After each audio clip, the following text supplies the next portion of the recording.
ప్రభు వాక్యం అంటే తెలవదు, దేవుడు అంటే తెలవదు, దేవుడి సన్నిధి అంటే తెలవదు. పెళ్లి తప్ప నేను ఎక్కడికి పోలేదు చర్చికి.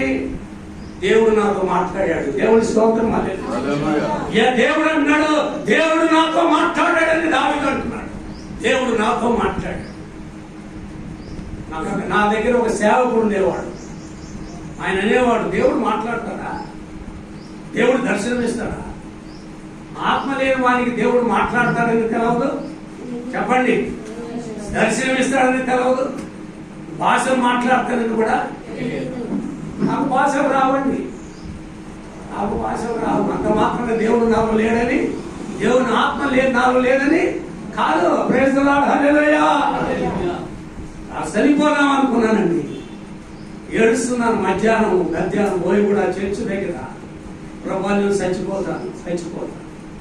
అప్పుడు మత్తయి సువార్త 5వ అధ్యాయం 37 వచ్చిన ఒక మాట మాట్లాడు.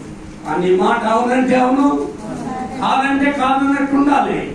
దీనికి మించింది దుష్టునికి సంబంధించిందని మాట్లాడాడు. ఎందుకు ఆ మాట మాట్లాడో దేవుడు నాకు అర్థమైంది. అంతకుముందు అబద్ధము, మోసము, వ్యభిచారము, దొంగతనము రకరకాలుగా జీవించిన నన్ను దేవుడు ఆ మాట ద్వారా సంధించాడు. క్రీస్తునందు నా ప్రియమైనటువంటి బిడ్డలారా, దేవుడు అంటున్నాడు, మీరందరూ నేను త్రోసివేశాను.